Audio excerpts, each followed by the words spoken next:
What's good, YouTube? It's Mafia. If you see the thumbnail, you know why you're here. We're gonna jump right into it. It look like POOH SHIESTY got himself back in that jam for robbing Gucci Mane of his chain and his wedding ring. Yeah, the man that signed POOH SHIESTY, Gucci Mane, who got him out the hood and gave him a multi-million-dollar deal, we end up robbing his boss. Now let's get into it. Gucci Mane was caught up in some serious street politics that reportedly ended with his jewelry being taken off his body in broad daylight by people connected to his own camp. The truth behind what really happened to the so-called ice cream man is far more calculated, ruthless, and shocking than anyone expected. And we've got exclusive footage that's about to shake the internet and expose everything. Yo, what's good, fit? Today, we're diving headfirst into some real street drama that's been rocking the hip-hop world. And trust me, at this level of betrayal and calculated payback, most of y'all are not ready for it. Before we go any further, let me be real with you. Social media has been buzzing non-stop about Gucci Mane getting robbed. But a lot of people think it's just rumors or clout-chasing fake news. But we're about to break down the facts, separate truth from fiction, and show you exactly what reportedly went down last Tuesday night in Dallas, Texas, a night that changed everything for Gucci Mane and his Empire Forever movement. At the time, the rap mogul was locked in at his private studio, handling business, when his own artist, POOH SHIESTY, allegedly pulled up with heavy energy and a crew that looked ready for anything. Now, don't get it twisted, this wasn't just some typical label disagreement over contracts or publishing. Nah, this situation runs way deeper than money. This is about respect, loyalty, and street consequences. And here's where things really turn up. We've secured exclusive security footage that shows what allegedly happened, and I'll be dropping it at the very end of this video. So before anyone questions my sources, remember I've been breaking street stories for years, and my record speaks for itself.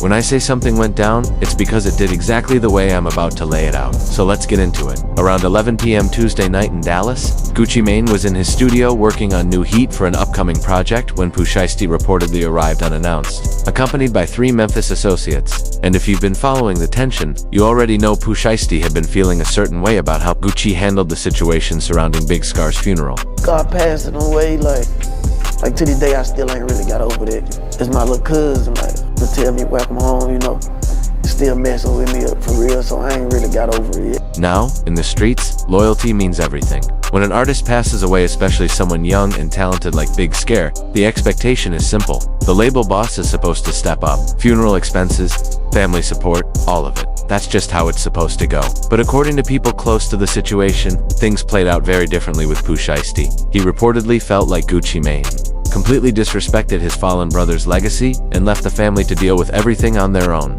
And this is where the evidence starts lining up. According to Big Scar's family, Gucci allegedly sent just $10,000 for flowers, when a proper funeral should have easily cost $50,000 or more to handle correctly. That didn't sit right with anyone. The family was heated. Big Scar's sister didn't hold back, saying, "My brother was worth more than $10,000, don't play with me." To make matters worse, Gucci allegedly told them he couldn't cover the funeral costs because his wife's birthday was coming up. And in the streets, that kind of explanation doesn't fly at all. Funeral paid for. That 10K went to a flowers high school. We still got a casket. He getting cremated. He getting put up in a museum. Bitches will not be able to walk on my brother's grave. He ain't getting put in no ground. He ain't getting buried with no chains. He not getting them chains back. Period. At the end of the day, receipts that and a bill uploaded. Fuck bill and no receipts. Like I said, we only received 10,000. What the other 10 is, I don't know. Yeah. I'm at work with my feet up, making boxes. Talking about some long live him, bro. You ain't do nothing, cuz, oh God. And you ain't getting them chains, cuz. You can't get them chains. There's no way you can get them chains.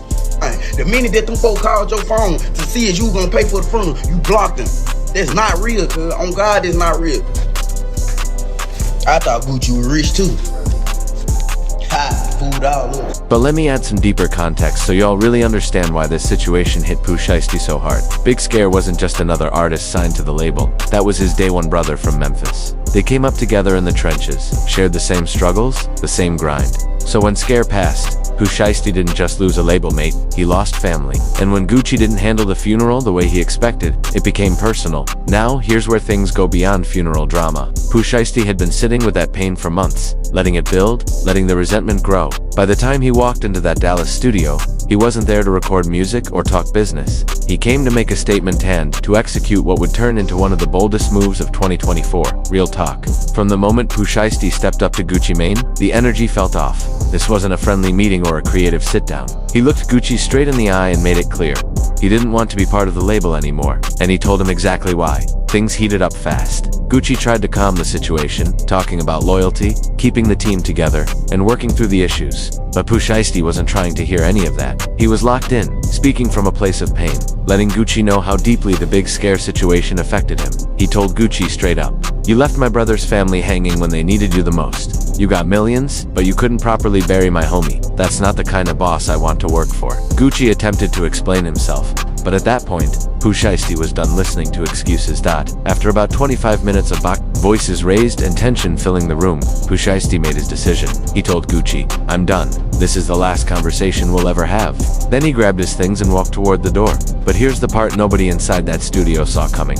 POOH SHIESTY's YNSE's crashouts from the CH gang were already outside, sitting in two separate cars. And that's when the entire plan finally started to come into focus. While POOH SHIESTY was inside having that intense face-to-face with Gucci, his crew was already outside getting into position. The timing wasn't random. They knew exactly when he was about to walk out. And they already knew what was supposed to happen once he cleared the building. Now let me break this down for anyone who doesn't really understand how these street plays work. POOH SHIESTY's crew, known as the Choa Gang, has a long reputation in Memphis. These aren't just friends hanging around for clout. These are ride-or-die crash-outs who will move on command for their guy. No questions asked. In Memphis, the Choa Gang's name already carries weight. They've been known for robbing ops, snatching chains, and sending messages since POOH SHIESTY first started touching real money. Mess with one of them, and you're dealing with all of them. Loyalty and disrespect are things they don't play about. Now here's where it gets serious. The moment POOH SHIESTY left the studio and got into his car, his YNS allegedly made their move quick and coordinated, almost like a military drill. They ran up on Gucci Mane with heat drawn. There was no talking, no negotiating. The mission was clear: take the jewelry by any means necessary. They allegedly snatched Gucci's wedding ring first, the one his wife Keshia Kaur gave him as a symbol of their marriage. That ring alone was reportedly worth more than most people's cars. Easily, $200,000 in diamonds and platinum. Then they took the Patek Philippe watch straight off his wrist, another $300,000 piece. In under 30 seconds, nearly $500,000 in jewelry was gone. But here's what really shook the industry. This wasn't a random robbery or some spur-of-the-moment move. This was calculated, planned, executed with precision. POOH SHIESTY allegedly knew exactly what was about to happen the moment he walked out of that studio. The confrontation wasn't just emotional, it was a setup. A distraction while his crew got into place.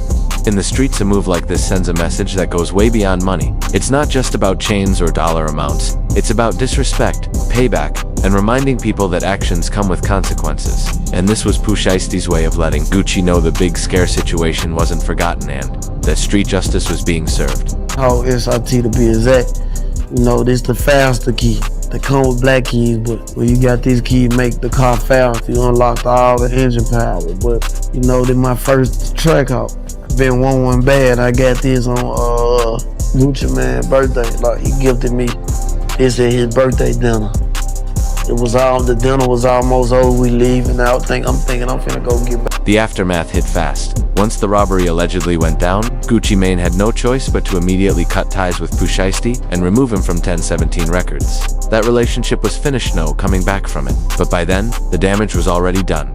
Gucci was left moving around without his wedding ring or his most expensive watch, and the entire industry was buzzing about how he allegedly got caught slipping. Behind the scenes, this situation also exposed some serious cracks in Gucci's security setup. How does your own artist's crew get that close to you? Where was the security team? Those are the same questions label bosses everywhere are quietly asking themselves right now. That's when YouTuber Seti Nash caught wind of the situation and decided to put everything on blast. Nash has been covering street news and hip-hop drama for years, with sources stretching from Atlanta to Memphis down details that nobody else was talking about how the entire situation allegedly unfolded, how POOH SHIESTY appeared to be at the center of the fallout, how his crew moved with near-military coordination, and how Gucci Mane was reportedly caught completely off guard.